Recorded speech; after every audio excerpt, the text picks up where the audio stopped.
Yeah, hi everyone, it's Billy here again from 47 Wolves, All I Am. Hope you're all well.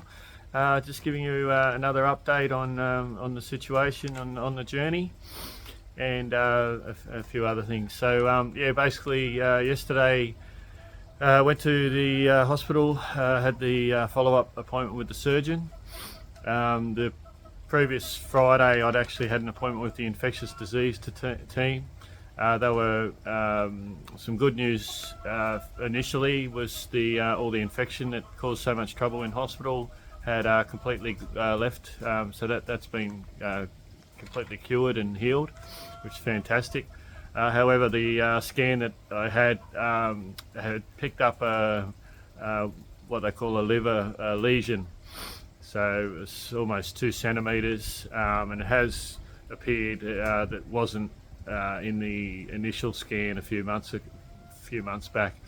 Anyway, I went to the surgeon yesterday to follow up, and obviously that was something he wanted to speak about. He believes it has the cancer has metastasized, so it's moved from the bowel of the colon, where he removed most of the cancer initially, and looks like it possibly has travelled. He thinks it's quite likely, just given my history and the size of it and how quickly it's grown. So yeah, that's they found that in the liver, as well as a couple of spots, small, very tiny spots, but they're there in the lungs. So they're organising a what they call a PET scan. The PET scan, from my understanding, without knowing too much, but it's a little bit different from the CT scan that I've been getting. It's a different sort of dye that essentially will highlight or basically highlight any cancerous areas. So it basically flashes up for them, so they're pretty clear. The good news was my CEA, which is what the blood count that detects cancer, was completely clear, so that's all good. But as the surgeon said yesterday, that's only one indicator, and he's pretty confident that it is cancer. So we'll see how we go with that one. But that's likely to happen in the next week or so. They've put an urgent referral through. Apparently that type of scan is not readily available, so they have to organise that. So yeah, hopefully next week or so. So basically wanted to talk today. This is really important to me, and what I believe it should be, our awareness and our consciousness.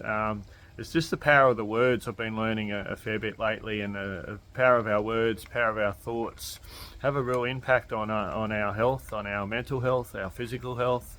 There's more and more evidence of of our thoughts and our words that we use, and the energy and the frequency that they have. So I've been very conscious and aware, and a lot of what we use and mannerisms and the words that were phrases. It's funny, I'm 54, and we use words and mannerisms that we've picked up from our parents, from society, our friends, from TV, movies, and we don't quite often think about what they mean and what the connotation to them. So we might even be thinking that we're saying something positive, but the actual meaning of the word is more of a lower frequency or a lower energy level. So I'm going to be changing from my on the YouTube from my cancer journey, which I've been calling it. I want to remove the cancer name out of it. Cancer, obviously everyone hears cancer or reads cancer and has an opinion, has a thought, and it does instill fear. It's quite low frequency, low vibration, and it causes stress to people. And it's not about putting our heads in the sand and being all fluffy, but we can change our language and use more positive or more higher frequency, higher energy words in our everyday lives. So I'm really becoming more and more aware and conscious of that, and it's like anything, we've got to change habits, or I do. I invite you to have a look at the words you're using from a day-to-day basis, and it's part of your attitude, part of your way of your perspective, and it does really have an impact on our happiness and our joy. So yeah, I'm going to be changing it from my cancer journey to my journey of love.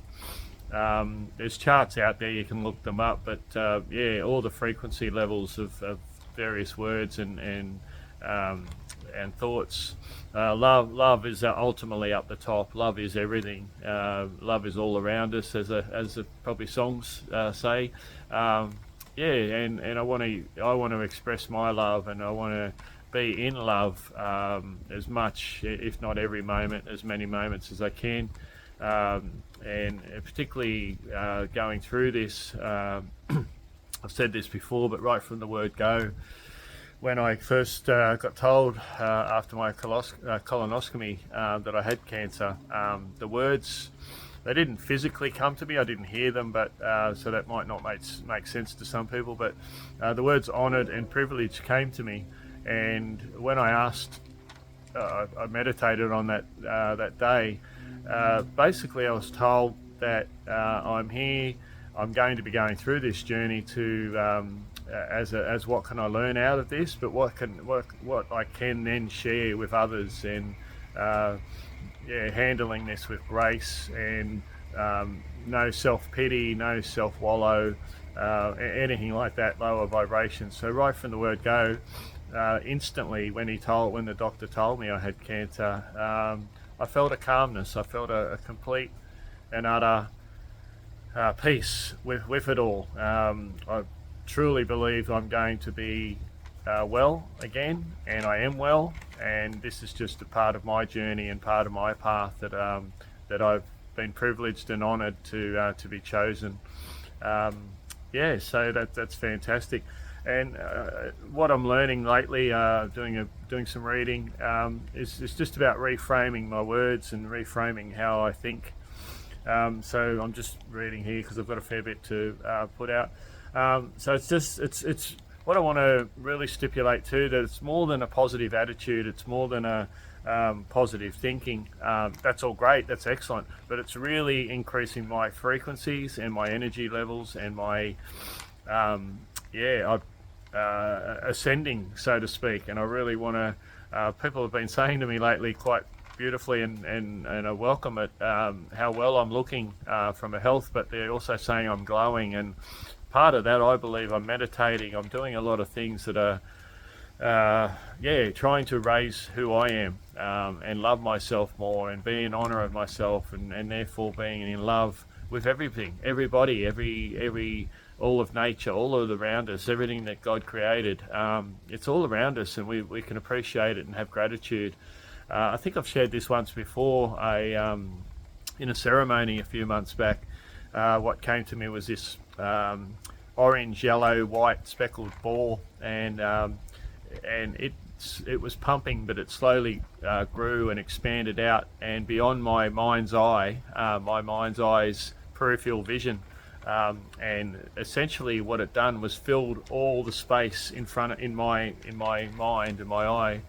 And what came to me was, it's the gratitude ball, and a follow on from that was that when we're in gratitude, there literally is no room for anything else.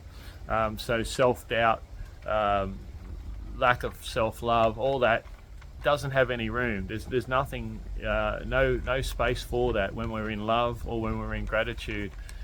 So I've really held on to that since then, and we'll continue to do that. And anytime I'm having a moment, which we all do, let's face it, we have challenges and things that happen probably on a daily basis, and we quite often make a big deal out of it. But what I find helps me is when I think or visualize my gratitude ball, all the problems go away. They seriously do, and it's amazing how that works. And that is positive thinking, that is positive attitude, yes, but it's my energy levels which are changing. There's a lot more and more science now with quantum healing, and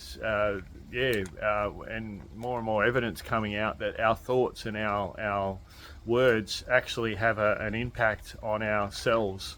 I'm only diving into it now, but it's we have billions of cells, and they live and die, and we can literally change our body just through our positive thoughts and using positive words and our attitude, and gratitude and love is up the very top. So I'd welcome anybody to explore that in your own time, and if you feel called to it.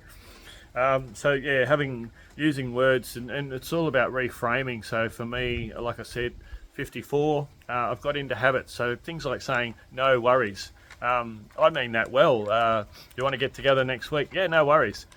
Instead of saying that, I now say, yeah, that's fantastic. I really look forward to seeing you. So if I'm not sure if that will come through, but that's the sort of examples that I'm talking about. Even though I meant it in a positive manner, and I'm reframing it to use more higher frequency or higher energy words. And it's about having love and gratitude, appreciation, and what can I learn, focusing on what we have rather than what we lack. And what we focus on, we manifest, or we bring into our life. We welcome that energy and those things. Focusing on what can I gain from this, rather than what am I losing. That's been a big part for me since I found out I had the illness. What right from the word go. What can I learn from this? How can I expand? How can I grow? And it's been really rewarding. And when I heard the news yesterday, probably bewildered the surgeon a little bit. He did say how remarkable I've done in hospital. For those that didn't know, when I got the infection, I should have been in hospital for months and months. That's what they told me. But I was out 3 weeks later and fully healed from the infection point of view. So I've got no doubts in the world. I'm fully confident, and I believe I have a knowing that I will be well, and this is my path, and I'd love to share it. And not necessarily, it doesn't have to be with cancer, but how to overcome adversity, how to look at life and see things not as challenges or obstacles, but to see them as opportunities. Life is happening for us, not to us, and I welcome everybody to take on board or go within and see if that resonates and makes sense to you. But yeah, life is happening for us. As they say, one door closes, one door opens. It's amazing how often that happens in our life, and at every moment, regardless of what's going on, we can look forward and look ahead, and they're all lessons, they're all opportunities for us to grow and expand. So I love that. And yesterday, during when we were getting told by the surgeon, who, as I say, was pretty adamant that he's pretty confident that it is cancer. Stage 4 they'll call it, because it has moved from the bowel to another area. And I could be in doom and gloom, I could be in self-pity, I could have wallowed, I can be depressed, all those words, but I'm actually excited. I'm really looking forward to the next phase of the journey and our path, and and looking forward to sharing that, because we're being programmed, we've been indoctrinated to be in fear, to be in doubts, to be anxious and have stress. And I mean, I think we all know how much stress can have an impact on our lives. So why not go the other way? If we can make ourselves sick, then we can heal ourselves. So I'm definitely traveling down that path. I'm not dismissive of the medical industry. I'll have my scans. They did talk about chemotherapy yesterday, but let's just wait and see what happens, and let's go from there. So and again, focusing what brings us joy, rather than the challenge and obstacles, and just really, even if it's the smallest thing, we're having a bad day or a bad moment, focus on what we have, our family, friends, nature, everything that God has created, and and great spirit that brings to us every day, and we should be really thankful and in gratitude for that. And I certainly am, and I invite everybody to take on board that. I'm going to read a poem that I wrote back when I first found out I had the cancer, and I hope you're happy to listen to this. It's I was going to sort of revisit it and maybe change some words, but at the end of the day, it's true, still true now, 5 months later than it was on that day when I wrote it. So bear with me, and I'll read this out for you. When the sun arises and casts a glow, presents each of us a gift every day to explore the many opportunities, potentials aplenty along the way. Yet as we know all too well, life is full of ebbs and flows, many twists along our path, around the corner anything goes. Along the journey the choice is ours, free to select how we respond, how we deal with the challenges, to either embrace or to abscond. It appears you tried to sneak up on me, yet in so many ways was I wrong. For you were there sitting in stealth mode, deep inside me all along. How then should I take the news, mildly prepared yet still a surprise, officially announced us with your presence, with anger, self-pity or despise? It can be a very natural reaction to go into why me mode, to feel the world is against us, to try and find a reason to decode.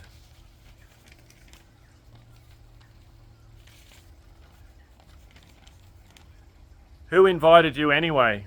Should we be shedding a tear? What did I ever do to deserve this? Go into a spiral of fear. But I humbly accept your invitation to buckle in for the roller coaster ride. Ascend my proverbial mountain. My ink of destiny is far from dried.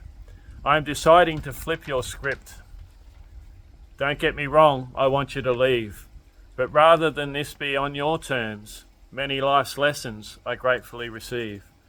With my loved ones gathered around me, together we humbly accept your ironic generosity. Our faith and trust will always be kept. Deep down I truly feel honoured, privileged.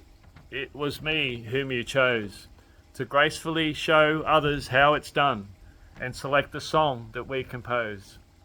Love and faith in every moment. It's easiest to love when all is well, but love and faith matter most when adversity we're asked to quell. Everything happens for a reason. It always happens for us, that's a fact. Without a shadow of a doubt, the Great Spirit has our back. So with all our strength and dignity and all the love and grace, we'll gladly bid you final farewell. May you leave without a trace. Sorry, I had that on paper and it's a little bit breezy here, so it was a little bit, but thank you for listening. I hope you are all well again. I wish you all well. I've sent you my deepest love and appreciation and everything that you give me, and I welcome it. I take it on board. I soak every message, every phone call, and I look forward to continuing the journey. Excited for what lies ahead and what I can learn and grow from this. So thank you again for listening. Take care, and we'll talk to you soon. All the best and blessings.